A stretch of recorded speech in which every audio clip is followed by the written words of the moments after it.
اسلام کا زوال شروع ہو گیا خلافت راشدہ کے خاتمے کے ساتھ۔ حضور کی حدیث بدأ الاسلام غریبا وسیعود کما بدأ فطوبی للغرباء۔ اسلام کمزور تھا، اجنبی تھا، غریب تھا، کوئی اس کا جاننے والا نہیں، پہچاننے والا نہیں، پرسان حال نہیں تھا، لیکن اب اللہ نے اسلام کو غلبہ دیا ہے۔ اب سبھی ٹھاڑے کے سب دوست ہیں، طاقتور کے تو سبھی جو ہے ساتھی ہیں، لہذا اب سب ساتھ دے رہے ہیں۔ لیکن تم دیکھنا اسلام بہت جلد پھر غریب ہو جائے گا۔ بدأ الاسلام غریبا وسیعود کما بدأ، فعل مضارع پر جب سین آتا ہے وہ ہے مستقبل قریب، از قریب اسلام پھر غریب ہو جائے۔ اس کے بعد سے اب تک کی تاریخ اگر میں بیان کروں تو پھر صبح ہو جائے گی۔ حضور نے فرمایا اوتیت جوامع الکلم، مجھے اللہ تعالیٰ نے نہایت جامع کلمات عطا کیے ہیں۔ ایک حدیث کے حوالے سے اب تک کی تاریخ 14 برس سے چند سال کم کی تاریخ ایک حدیث میں۔ مسند احمد ابن حنبل کی روایت، نعمان ابن بشیر رضی اللہ تعالیٰ عنہ راوی۔ غالباً یہ کتابچہ یہاں تقسیم ہوا ہوگا، اس میں یہ حدیث کے ٹیکسٹ موجود ہیں۔ میں اگر لفظاً معاملہ لے کر چلوں گا تو معاملہ مشکل ہو جائے گا، ترجمہ بھی متن بھی۔ یہ 4 ورقہ ہے، جنہیں نہیں ملا وہ جاتے ہوئے لیتے جائیں ضرور۔ حدیث کا لب لباب کیا ہے؟ حضور نے اپنے دور سے لے کر قیامت تک 5 ادوار گنوائے ہیں تاریخ کے۔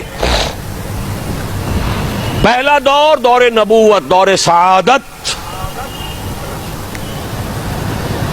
دوسرا دور خلافت علی منہاج النبوہ،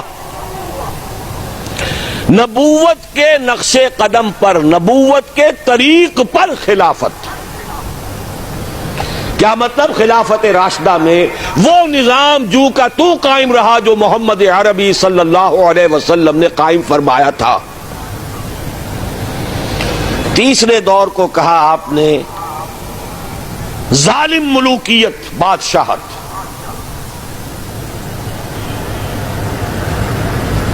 بادشاہت کا ایک اعتبار سے تو آغاز حضرت معاویہ سے بھی ہو گیا رضی اللہ تعالی عنہ۔ کسری العرب کہا گیا انہیں، عرب کے کسریٰ۔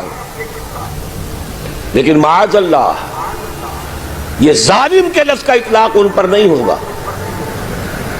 ان کے 20 سالہ دور خلافت میں نہ کوئی خانہ جنگی، نہ کسی کو قتل کیا گیا، نہ کسی کے پر زیادتی کی گئی، پرامن تھا۔ اگرچہ خلافت راشدہ میں اہل سنت بھی اسے شمار نہیں کرتے۔ اپنی ذات میں تو راشد تھے کہ نہیں، خلیفہ تھے کہ اپنے وہ صحابی تھے کہ نہیں، اور صحابہ اولئک ہم الراشدون۔ لیکن خلافت راشدہ، خیر اہل تشیع کی جو رائے ہے وہ تو خیر علیحدہ ہے، اہل سنت جو ہے وہ بھی خلافت راشدہ میں شمار نہیں کرتے۔ ابو بکر، عمر، عثمان، علی اور آگے 6 مہینے حضرت حسن کے بھی بعض حضرات شامل کرتے ہیں، تو ایک حدیث کے مطابق 30 سال کی مدت مکمل ہو جاتی ہے۔ ملوکیت اصولی اعتبار سے حضرت معاویہ کے دور میں شروع ہوئی، لیکن ظالم ملوکیت یزید کے دور سے شروع ہوئی۔ اب جو دور شروع ہوا اس میں کربلا بھی ہے۔ حضرت حسین ابن علی رضی اللہ تعالی عنہما، ان کے ساتھی، ان کے خاندان والے کس طرح شہید کیے گئے۔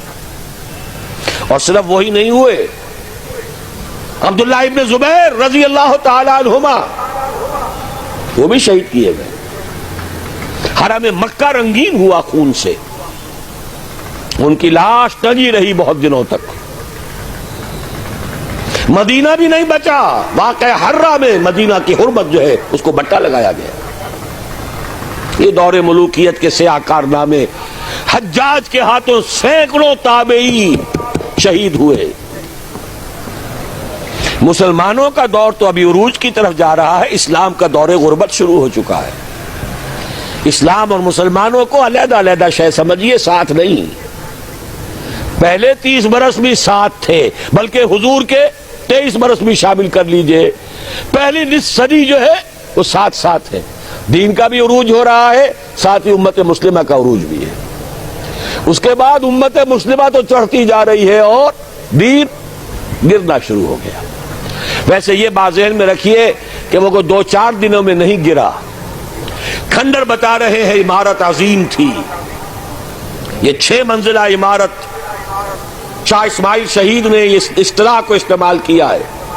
یہ 6 منزلہ عمارت کوئی 1000 بلکہ 1200 برس میں جا کر زمین بوس ہوئی ہے، لیکن ہے پھر وہ گریجول ڈکلائن۔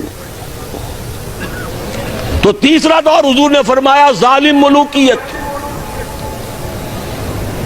چوتھا دور فرمایا غلامی والی ملوکیت، ملکن جبرین۔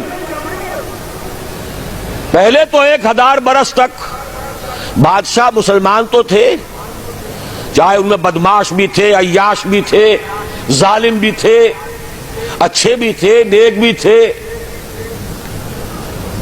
آخر انہیں میں صلاح الدین ایوبی بھی تھے، انہیں میں نور الدین زنگی بھی تھے، انہیں میں اورنگزیب بھی تھے، انہیں میں التتمش بھی تھے، اچھے بھی تھے، اس میں کوئی شک نہیں، لیکن تھے بادشاہ، خلیفہ تو نہیں تھے۔ لیکن یہ کہ اکثر و بیشتر کا معاملہ تو وہی ہے، عیاشیاں ہیں، محل بن رہے ہیں، تاج محل بن رہے ہیں، الحمرا بن رہا ہے، جہاں جائے کوئی اقبال اور جا کر رو کر آ جائے، رو لے اب دل کھول کر دیدہ خونابہ بار، وہ نظر آتا ہے تہذیب حجازی کا مزار۔ یہ وہ دور تھا کہ جو تھا تو دور ملوکیت، لیکن بہرحال ملوک مسلمان تھے۔